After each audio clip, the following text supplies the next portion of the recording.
Welcome to Arise America. I'm Charles Aniakolu. We begin tonight with a major decision from the US Supreme Court that is sending shockwaves across the country.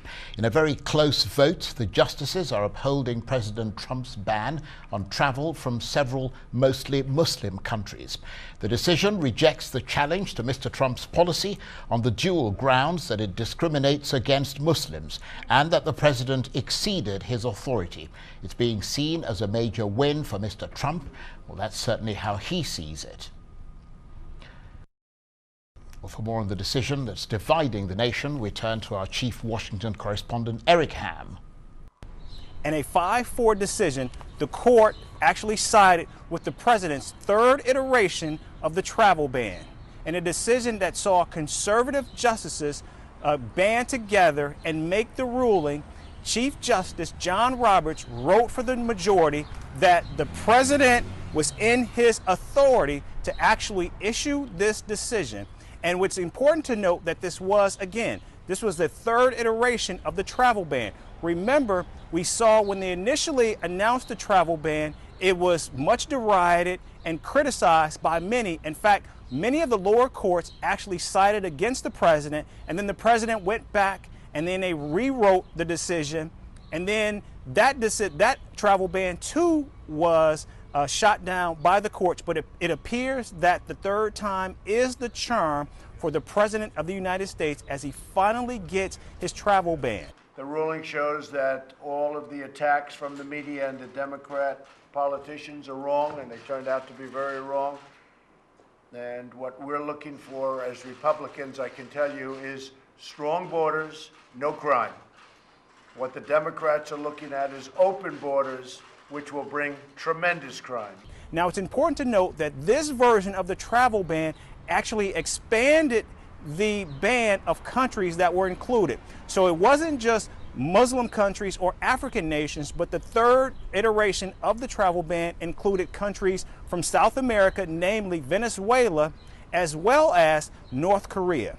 And this was a much needed decision, and the president got a shot in the arm as a result, but he continued to tweet saying that he thought that the initial ban was watered down and was unhappy that this travel ban actually is the ban that the Supreme Court would uphold. And so even though the president got the ban and he got the authority and he got the Supreme Court to side with him on this issue, he still believes that it's a watered down version of his initial travel ban, and it doesn't go as far as the president would like.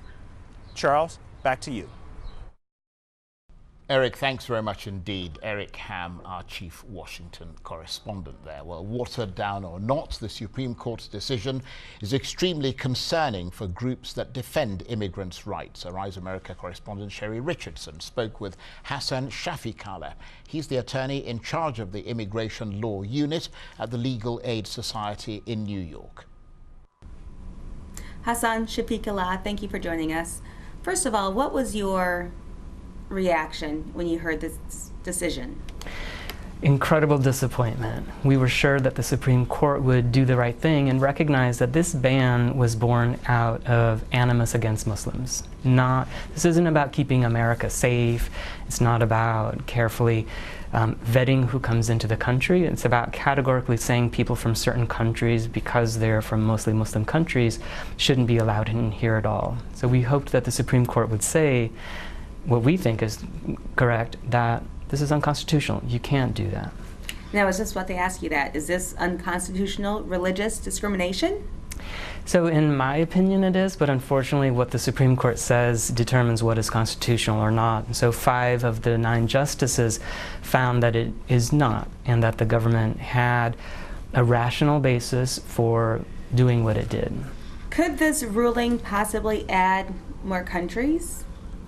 So the ruling, now that the Supreme Court has said that once the Trump administration articulates reasons for banning people from certain countries, there's nothing that would block the administration from going through the same analysis and adding additional countries to the list.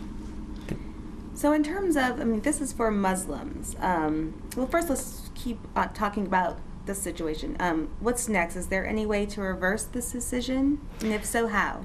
So the only way to reverse this decision is to get a new ruling from the Supreme Court. Anytime that they speak on a constitutional question, that's the final answer. And so hopefully at some more enlightened future date, a majority of the justices would listen to what the two dissenting opinions said, which is that there's no question that this is unconstitutionally religious discrimination. And so we just need one justice to see the light and recognize that this is wrong. I do want to clarify that the ban itself included some countries that were not from Muslim nations, particularly Venezuela and North Korea.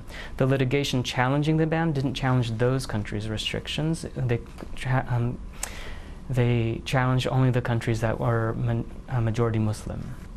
Looking at what's happening right now at the border in southern United States, could this have an effect on that? I mean, what does this mean for that whole situation?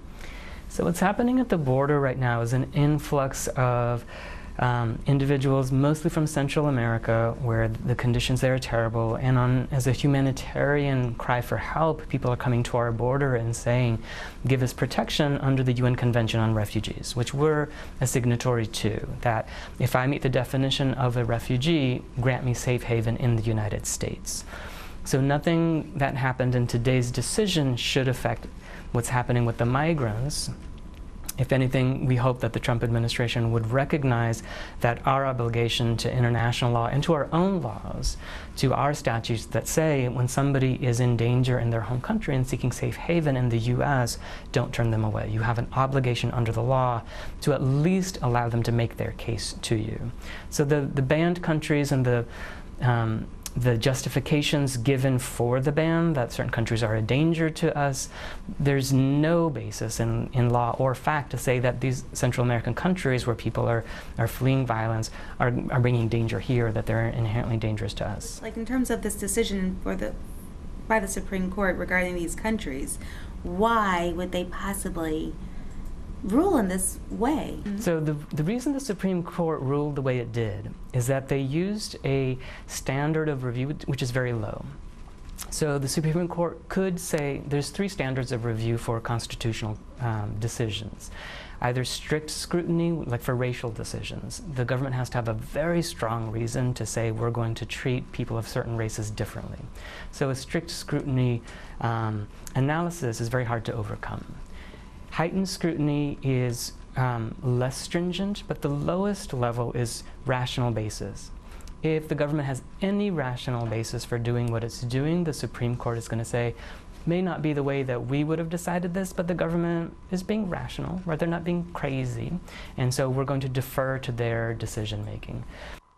What we on our side argue is that if you're discriminating against people based on their religion, and these are Muslims, this a lot plays in with religion and nationality and possibly even race, so at the very least use a heightened standard of scrutiny.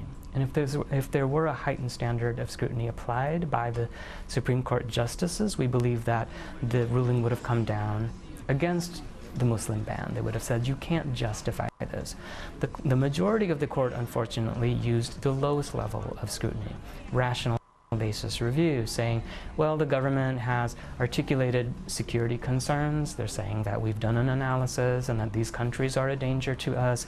And so rationally, using the lowest level of review possible, we can't really justify striking this down. So this seems like a big win for President Trump.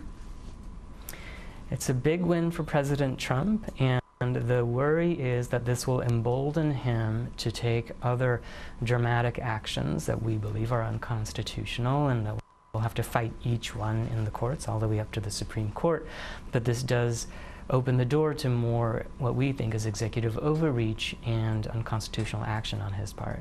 I want to talk about rational basis for a moment. If our administration is really saying, let us protect the American people from countries that we think are dangerous to us.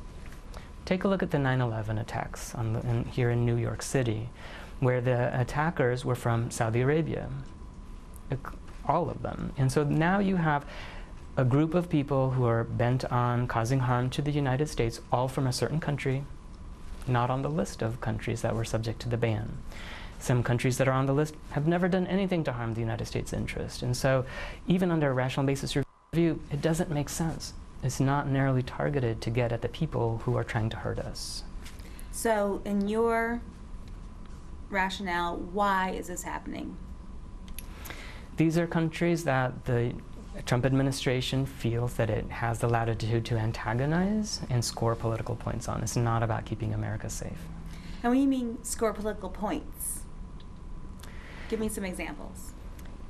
For President Trump to say these people are bad, to use a very reductive term that he loves to use, choosing Somalia and choosing North Korea, although this was before his rapprochement with the dictator there, it's a way for him to say, I'm doing something to keep America safe, without necessarily having an adverse impact on our allies like Saudi Arabia, which is a strategic partner in the Middle East, but from which we've had terror attacks launched directly on our soil. So if people are against this ruling, what can people do? If you're against this ruling, what we need to do is, what we really need to do is change Congress and change the presidency, and when Supreme Court positions are opened up in the future, hopefully have more reasonable minds making the decisions about who sits on the high court, not with any litmus test, but just rational actors who are willing to say, this is so obviously wrong, of course we're going to do the right thing. So you're telling people to go to the polls? Go to the polls. November's not too far away. Thank you very much. My Appreciate pleasure. it. Thank you for having me. Thank you.